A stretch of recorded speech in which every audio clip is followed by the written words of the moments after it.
Hi everybody, Avana Intuitive here with our weekly energy reading for the week of February 20th, 2025. This, is it's my Thursday weekly energy reading. You know I love these. And yes, I had to go with the Akashic Tarot deck by Sharon Klingler and Sandra Taylor, one of my most favorite decks. So we'll get started. We're going to pull some cards from that, see what energy we get, what kind of energy reading we get for the week. And then for a clarifying card, I am using the Archetype Cards by Carolyn Myss. I love that. For some reason, I was just drawn to that deck. And for our 3-card pick, the Coffee Cup Oracle by Amira Celon. That deck to me is much like my other deck, that the Golden Insights Oracle deck. That deck, to me, it's like, it's just very cut and dried, right? And I don't know. I get an energy from it it's not a negative energy. It's not a positive energy. It's just an energy of, we're going to tell it like it is. So we're going to get started reminding everyone that this is for entertainment purposes only. Of course, please like, share, and subscribe as it helps the channel. Thank you to all my new subscribers, and thank you to all the subscribers I'm in my 4th year, so it's been a while. If you've been subscribing since the very beginning and even since the middle. So anyway, that being said, I'm just going to shuffle these Akashic Tarot cards up. Let's see what we get for an energy reading for February 20th of 2025. And let's just, like I said, let's see what we get. Do a couple more shuffles. And let me see. Okay, 1, 2, and 3. And let me see what I get here, what we get for the Archetype cards. This is for our clarifying. Of course, I will go through all these cards as soon as, you know what? One flew right out. And not only did it fly out, it flew right out onto the top of these other cards. First card I get, we're going to go through these separately. 6, which is the Divine Physician. 6 representing like home and house and warmth and nurturing. So the Divine Physician. 7, Fated Meeting. And then the 2 of Roses, which says Winged Messengers. And for our clarifying card, we got Warrior. And it says light attributes strength, skill, discipline, and toughness of will, heroism, stoicism, and self-sacrifice in conquering the ego. Shadow attributes trading ethical principles for victory at any cost, indifference to the suffering inflicted on others.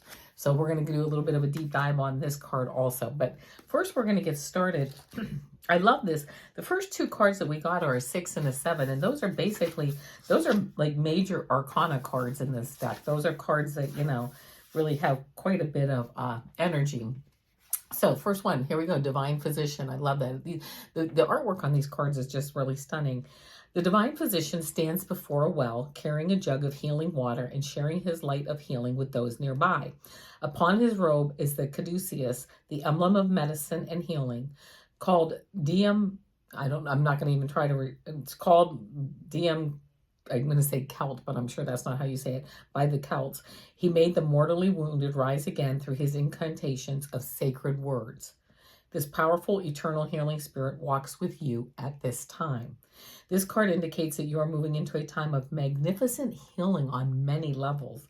There's a person who can be a great healer for you, as well as a teacher who shares healing gifts that you can pass on to others. If you don't know this person yet, keep your eyes open. He or she is coming. You may also find yourself being called to help others at this time. Remember that word and thought, belief and feeling are key components in healing the self and in teaching others to heal. They are important tools in the Divine Physician's medical bag, so make sure they are part of yours too. Know that the light of healing shines around you and through you. Such a radiant joy can bring well-being to all. Love this, okay? Especially with what's going on in the world and what's going on in our little, our day-to-day worlds here. Really just being a shining light to others, which I just love that. Then we got 7, which is Fated Meeting. 7, Fated Meeting. A clock tower stands with its hands pointing to just a few minutes before noon, before 12 o'clock. A man and a woman approach each other, coming to meet at the time that was predetermined by their higher selves, who are shown above them, translucent and shining. With this card, you are coming to a very important relationship in your life. Either it is entirely new or an existing relationship is being lifted to a much higher experience. Karma from past lives may have brought you together, so it's important for both of you to stay alert. Keep your individual and collective growth a priority and act with deference and compassion to yourselves and each other. If you both honor your karmic course, this could be one of the highest relationships you can know. This card can also show a fated meeting with another about a work situation, a creative project, or an important purpose that you hold. This too is likely karmic. Perhaps it's a past life publisher, a spiritual teacher, a brother, or a sister. Whoever this is, it's a powerful and promising relationship. So get ready. It's almost time.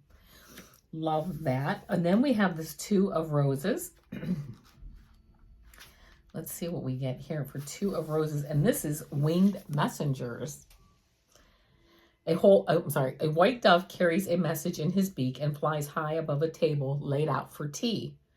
One of the teacups has fallen over and there are broken pieces of china on the table. Below the dove, a hawk flies into the scene with a message in his beak. This card indicates a small conflict in your home or family. It could involve you and another or others in your extended family.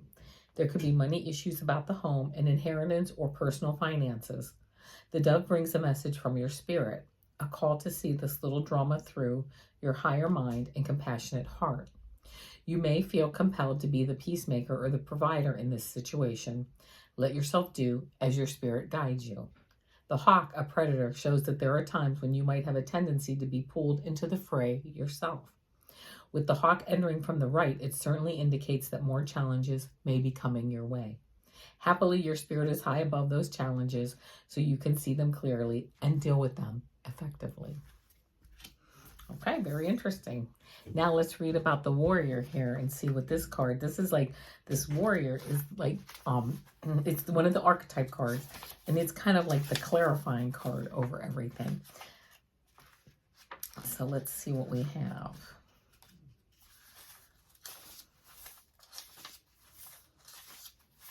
Here we go, warrior. Soldier, crime fighter, Amazon, mercenary, gunslinger, samurai. Represents physical strength and the ability to protect and fight for your rights. Linked to invincibility, loyalty, and the passage from boyhood to manhood. Can also be female, as in the legendary Amazon tribe of warrior women, and has emerged once again through women who liberate and protect others who need representation. Mercenary and soldier of fortune are variations on the hired killer who sells his power with complete disregard for the cause. Gunslinger and samurai appeal to your fantasies of independence and self-defense, yet they also carry the historic weight of predatory evil. So there you, hold on. In their favorable aspect, they all warn you when you're in danger of aligning your might with an unjust or purely self-interested cause. The spiritual warrior, pioneered by Dan Millman and others, directs you to use the classic warrior virtues of heroism, stoicism, and self-sacrifice for conquering the ego and gaining control of the inner realm. Shadow warrior distorts or abandons ethical principles in the name of victory at any cost. Look for a lifetime commitment to courageous battle whenever and wherever necessary.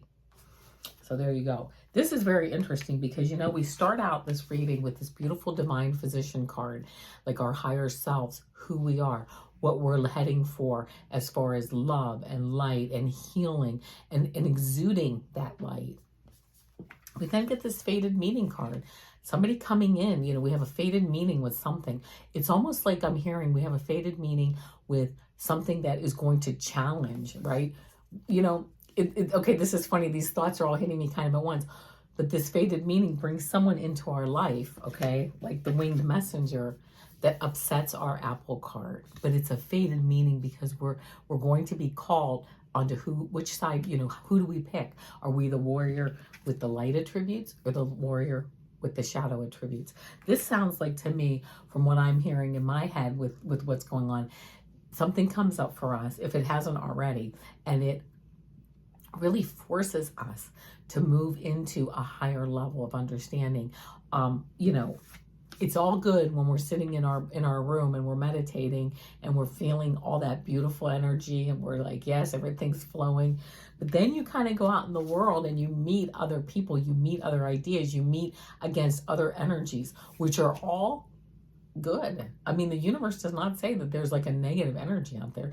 It's all for our learning experience. And it's almost like the more I've noticed for me, the higher I get in my evolution, the more, excuse me, that I kind of bring in negative energies, not because I'm attracting them, but because I'm learning how to deal with them. So people like that I would avoid now seem to be popping up into my reality a lot more. I'm like, why is this? Because I feel like I'm a more evolved person, but I'm realizing it's because it's to teach me how to continually deal with these people and react to them or not react to them, and how to stay in my higher vibration, even though I have fated meetings, some with people that I'm really not that interested to meet with. And yeah, and this, but I do, and I'm learning because I'm like, why is this person still around? And then I realize because I'm still needing to learn. When I'm sitting in my meditation, I feel very high vibe, right? And you know, I've got this. But when I have someone come in and upset my teapot, right? When I have someone come in and push my china cup over, then this is when I have to pick up my light warrior skills, my warrior skills with the light attributes, and just look at things, you know, being stoic about it. Can't control it. If I can control something, I will. If not, I'm just going to sit back and just let it go, you know, move forward. Is it really affecting me? And if something is affecting me to some level, you know, then I do have to deal with it. But oftentimes, a lot of things just come across my radar screen just so I can learn almost to just leave it alone. If I can control it, fine. And if I can't, that's fine too. Leave it alone. I'm not going to let it ruin my day. You know, everything is always working out for me. And that's for all of us. Everything is always working out for all of us. So this is an interesting reading because, I mean, I find it to be interesting because we start out, right? We're this divine physician. I'm here to help you. I love you. It's all good, whatever. And then we kind of have some people come in, or some events or situations come in that kind of upset our apple cart, right? And they push over our beautiful cup of tea. And then we have to also, it's interesting, we have to learn how to deal with them because the dove comes in with a message, but the hawk here has a message too. Nothing wrong with either one of them, right? Source loves them all. Source loves every message. It's all created by Source.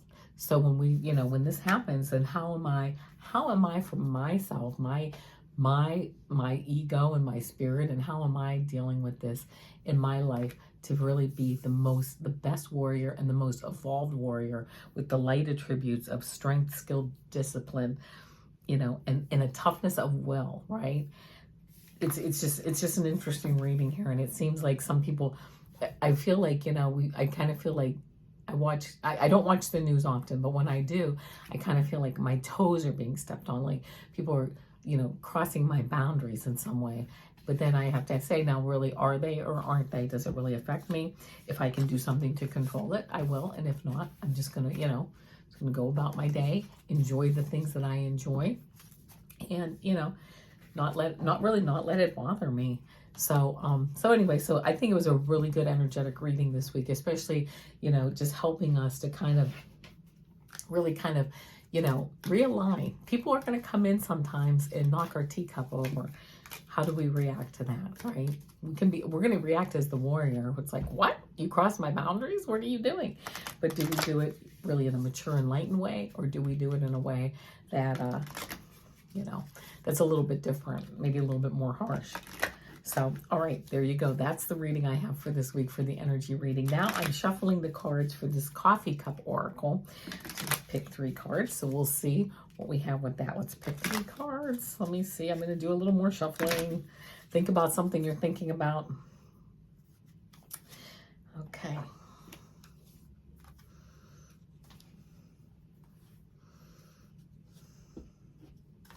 Oh, I love these cards. Okay, here we go. I'm going to...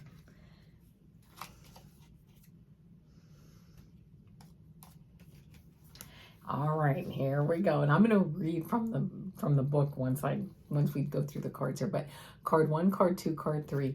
Think about which card is resonating with you, 1, 2, or 3. That might really give you some guidance on your situation or the question you have. So 1, 2, or 3. There you go. If you picked card 1, you got shark. And it says survival and power. So let me see what it says here. Shark This is for if you picked card 1, survival and power. The shark's meaning is to keep your focus on the target and keep moving forward at good speed. It can also show you feel someone is out to get you or someone is behaving in a suspicious manner around you. Competition can be significant. This kind of goes into our energy reading, right? Somebody's coming into our space. You know, someone is maybe behaving in a suspicious manner. Competition. How are we going to react to that? How are we going to learn from it, right? How are we going to really evolve with that competition or with that shark in the water? All right, now if you picked card 2, you got horse. And this says freedom and action. They don't have too much written about this, but if you picked card 2, you got horse, which is freedom and action, moving forward, nobleness and strength. So there you go. Nobleness and strength, moving forward, being noble and strong. I love that. That was card 2. And if you picked card 3, you got flowers. And it says romance and sweetness. Life's sweetness and blossoming with joy. Gifts and surprises sweeten your life opening up for the best and can be romantic. So there you go. You picked card 3, especially if you have any romantic, thoughts and looking for a new romance or looking to spark some romance in your current relationship. All right, my friends, that was our energy reading for this week. Thank you so much for being here. On Mondays, I put out my 3-card pick-a-cards, my shorts. Tuesdays is my Super Duper Girl shorts. Wednesdays are my tarot astrology readings, which those will be the horoscope signs are always posted in the description below. I pulled 3 tarot cards for each sign for the week. Today, Thursday, energy reading. Tomorrow, Friday, weekend energy reading and a 3-card pick. So I will see you tomorrow. Namaste.